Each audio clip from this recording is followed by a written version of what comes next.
Welcome to the Nevis Newscast. Today is Thursday, August 17th, 2017. I am Bronte Swanston Hendrickson. The Cedar View housing project in Madness is well on its way, and according to Minister of Housing and Land, the Honorable Alexis Jeffers, persons will soon be able to move into their new homes. Jeffers also encouraged persons interested in owning their own home to visit the Nevis Housing and Land Development Corporation and sign up. I want to say to the general public as well, there is still some time for you to apply for a house under the Social Security mortgage scheme.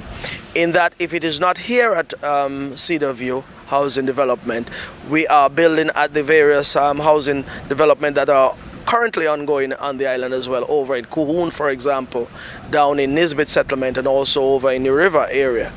I believe we have completed Cherry Garden. There might be one or two spots left to be constructed on there. But I'm still encouraging persons to go ahead and apply, because the intention is, for those who are not successful with this particular phase, we intend to approach Social Security later this year for additional funds to continue this housing development or these housing development that we're doing here on the island of Nevis. Minister Jeffers commended the staff at the NHLDC for the work they've been doing to ensure the progress of the housing development.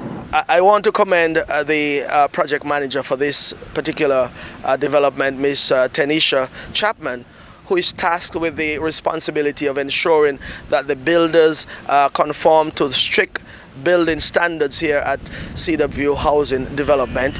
And based on the finishes that we are seeing, it is testimony to the fact that she has been doing a wonderful job in ensuring that all of the necessary drawings are conformed to, and all of the necessary details that should be addressed, they are being addressed. So commendation must be given to her.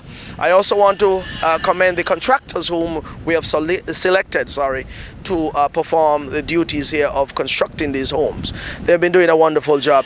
The complaints have been few and far between, if I were to use that particular phrase. But indeed, I have been satisfied with what I've seen, and I want to commend them wholeheartedly for putting out the effort and making sure that their work speak volume for itself, and also the recipient of these houses will be satisfied with the end product, which is a beautiful home when it's all said and done. The Cedar View housing project began in February of 2017, and to date, just about 20 houses have been completed and under construction, and upon completion, the housing project will have a total of 31 houses. With September just a couple weeks away and school reopening in the first week, Junior Minister responsible for Communications and Works in the Nevis Island Administration NIA, Honorable Troy Liburd, is pleased with the addition of 4 classrooms at the Charlestown Secondary School. I'm very happy with the progress that I'm seeing here at CSS. It appears that they're doing the pouring of what will now be the second floor slab, or the first floor roof slab. Of course, when we do these projects, we seek to include as many of our local contractors as possible. So we have a local contractor that's employed here at CSS. We also have a local contractor that is employed at the Gingerland Secondary School and also at the Gingerland Preschool. Director of the Public Works Department in the Ministry of Communication and Works, Raoul Pemberton, explained that the addition of the classrooms forms part of the ministry's project to enhance the Charlestown Secondary School, the Gingerland Secondary School, and the Gingerland Preschool. The Charlestown Secondary School for years have been having some problems with space, and the decision that was taken was to build more permanent structures and eliminate some of the temporary solutions that was taken in the past. We decided to add another floor to Block A, which is the block right behind us. It's an increase in just about 3,000 square feet of space. That's an additional 4 classrooms with a hallway. Construction at the Charlestown Secondary School started 3 weeks ago, and currently the contractors are casting the floor, and shortly after they will commence remedial work on the block. Pemberton also used the opportunity to give an update on the status of the works at the Gingerland Secondary School and the Gingerland Preschool. Some of the additional works that are being undertaken by the Ministry of Communications / Public Works Department, the construction of a new admin section at the Gingerland Secondary School, a new bathroom facility, a completely new bathroom facility, both male and female, at the same Gingerland Secondary School, and also an expansion of the Gingerland Preschool. The works there at present is quite advanced. We've poured some concrete for the bathroom floor. We are up to the first floor level for the Gingerland Secondary School, and we are preparing to put on the roof at the Gingerland Preschool. Pemberton clarified that the Public Works Department will also be doing remedial works at other parts of the Charlestown Secondary School, as well as maintenance work at the other schools around the island. The Department of Agriculture will be having a sale tomorrow, Friday, on watermelons and butternut squash at the George Mowbray Hanley Market and Complex in Charlestown. Assistant Permanent Secretary in the Ministry of Agriculture, Hughie Sargent, outlined the details of the sale. Once again, the prices are $1 per pound, not $1 per melon, okay?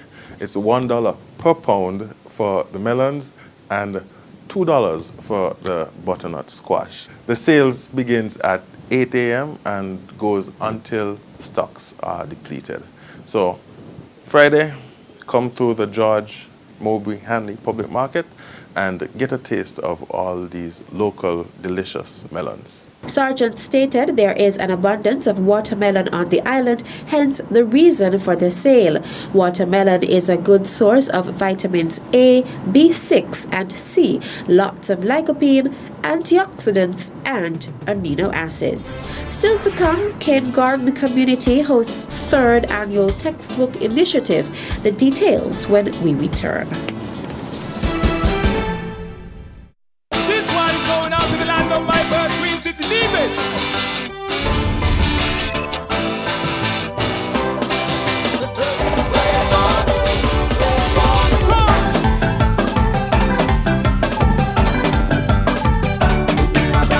Truly, one of the few places that has an untouched beauty that has captivated the hearts of many. Nevis is everything you imagine.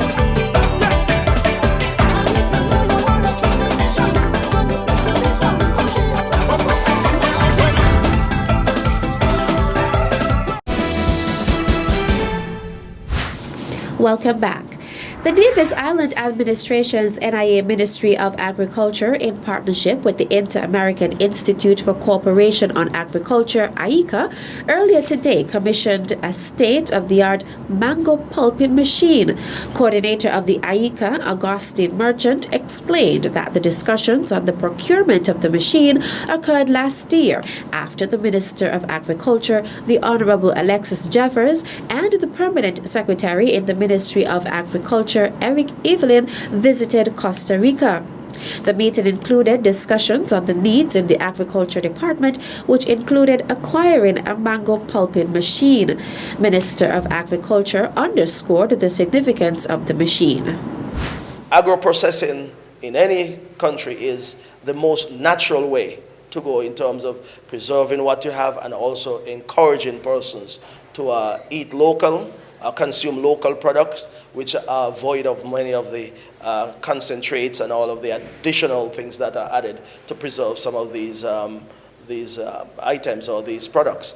So I am now thinking that we can certainly do much more here at the agro-processing unit, and with your help at ICA and also the help of the Nevis Island Administration, I'm sure we can do much more with this facility. Explaining the purpose of the machine was Acting Director of Agriculture, Floyd Liebert.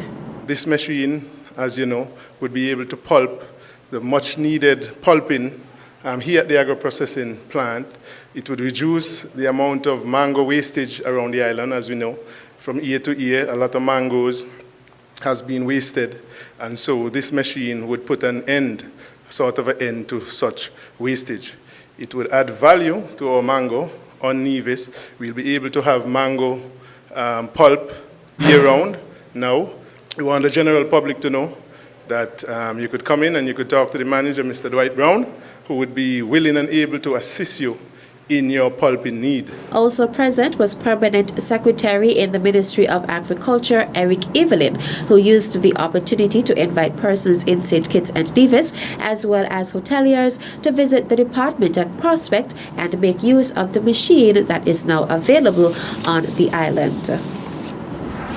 The Cane Garden Community Improvement Club held its third annual textbook initiative ceremony on Tuesday, August 15th at Cane Garden. A total of 10 primary and secondary school students received textbooks for the upcoming school term. These students included Kayan, Vishad, Shakobi, Divya, Daniel, Shamuel, Brandon, Anissa, Justin, and Adrian. School Libraries Coordinator Londa Brown brought remarks from the Ministry and Department of Education. The Department of Education would like to express sincere thanks to the Cane Garden Community Group for this initiative and for the interest in the education of the students in your community. We appreciate that it takes a village to raise a child. And we know that at the department, we cannot do it ourselves. The teachers in school know that they can't do it themselves.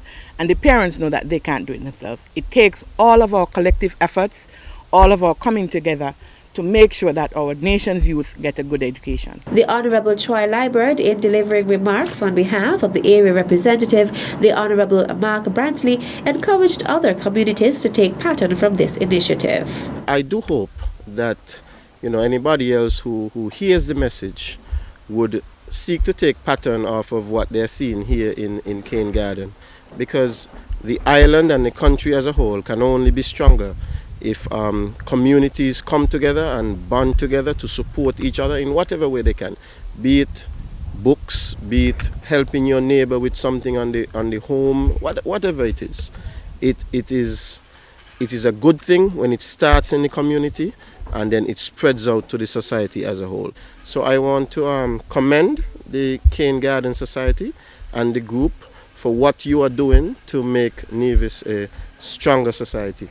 And I do hope that this initiative and whatever other initiatives that you would want to take up, that they would be successful and that they will go on for years and years. The chairperson of the activity was Deonje Woodley, and the prayer was done by Anissa MacDonald, one of the recipients. Other remarks were delivered by acting president of the club, Nicole Elliott, community development officer Malva Rollins, and the vote of thanks was presented by Adrian Rajkumar. And that brings us to the end of this edition of the Nevis Newscast. I am Bronte Swanston Hendrickson. Thank you for viewing.